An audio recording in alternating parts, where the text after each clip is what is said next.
All right, authentic answers. Euros 2024, England 2, Slovakia 1. Extra time was needed for Harry Kane to get the winner. 95th minute for Jude to get the equaliser. It was another game where Gareth Southgate actually got saved. Tactics were wrong. I'm not going to say team selection was wrong, but it's just not working out at this moment in time. Big up Slovakia. They actually done pretty well. They was on it. They was aggressive, played at a fast pace. Obviously, eventually the game did catch up with them, but they can definitely go home with their heads held high, knowing that this is a good England team.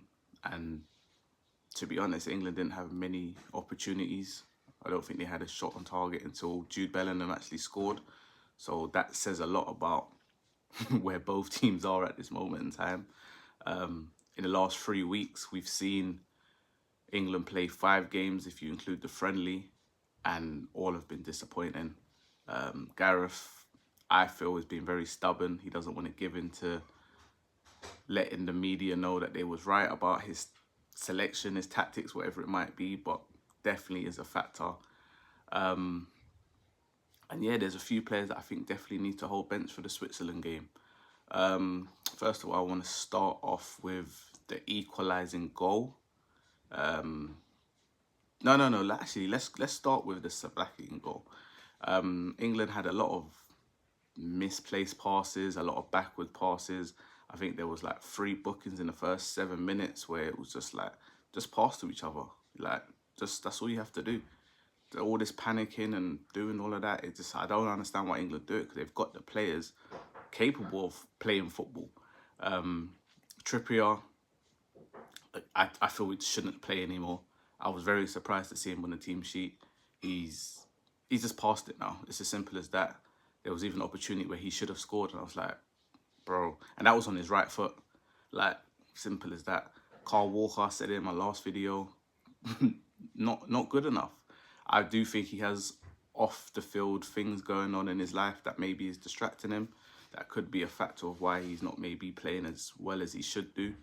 But I feel in games like what that game was, someone like Trent should have been at right back, because we need somebody that can cross. Carl Walker cannot cross. He's good for recoveries, but other than that, there's no reason for him to play. John Stones, I don't feel like he's a leader. Do not feel like he's a leader. As the most decorated centre-back in the England team right now, I don't think he's leading by example. And there probably is a reason why he doesn't really play for City. People talk about, oh, he's done this, but he doesn't. He's not one of the main guys at City. Like, he's not Akanji, he's not Ake, he's not Diaz, he's not Guardiola. He's what, fifth or fourth as City's #1 centre back. So yeah, Guy, I think, done very well. Was unlucky to get the yellow card. Trippier gave him a very, very bad pass. Don't know why, but was also awful. Declan Rice, thought he done all right. Still things that I want him to improve on, because I believe what he's capable of is better than what he's showing right now. I think when you look at him, when people talk about him and Rodri, you see the difference, what Rodri does for Spain. He's in positions that's where you want him to be. He's dictating the tempo of the game, and if Rice wants to be considered as those type of levels, I think that's what he has to start stepping up and doing. Kobe Mainu, I thought he had a very good game. Only one that looked like he wanted to take risk. Everybody else was just shying away from the ball. I did feel sorry for him getting the yellow card so early. But I think he's definitely made an impression to start for the next game, just to give England a balance and a bit of bravery as well. You see how many passes he made, you see how many forward runs he made, tried to make shots on target, so you can't fault that. Jude Bellingham, the equalising goal, very good goal, bicycle kick. To be honest, I was kind of calling for him to be coming off. I did think he wasn't affecting the game as much as what we're maybe used to seeing him in the Real Madrid shirt. But big game, big players step up, and he did it. So fair play to him. Jude Bellingham got the equalising goal. Still want more. I was a bit shocked that him and Harry Kane doing the whole celebration things. Like, bruv, this is the 95th minute against Slovakia. Like, it's not really a celebration thing like that. That's when you're like 3-4 nils up and you've actually been playing well. But fair play to them. They did what they had to do. Phil Foden, the PFA Player of the Year for the Premier League. If you're not going to play him in the number 10, don't play him at all. It's as simple as that. It hasn't worked out. This hasn't worked out for him. Non-existent. Meant to be on the left wing. Drifts into the middle. Even saw him on the right wing at times. It's just not going to work. Dead ball specialist. No, didn't think he was good at corners. Didn't think he was good at free kicks. And you saw the difference when... Who was taking the free kicks afterwards? Oh, man's gone blank. But yeah, I don't understand why Phil Foden was taking corners and free kicks and all of that stuff. Just don't think that he will... I don't think he deserves to play in the Switzerland game, if I'm being honest with you. I think Gordon needs to come out on that left just to give a bit of width. And speaking of width, I watched the Spain game, and the difference between Nico Williams and Yamal and Phil Foden and Saka, it's just so different. You see wingers actually holding their position, doing what they need to do, getting crosses in, dribbling past their opposition. You don't see that for England. Whatever, I don't know what's going on, but we're not seeing that at this moment in time. Saka got pushed out to left back. Maybe wasn't happy about that, but that clearly shows that he wasn't doing enough on the right wing. Another one we've seen for quite a few games now. He just isn't doing it. I wouldn't say it's all his fault per se. He hasn't got the right type of players around him. I think that's another thing that Gareth probably has messed up with.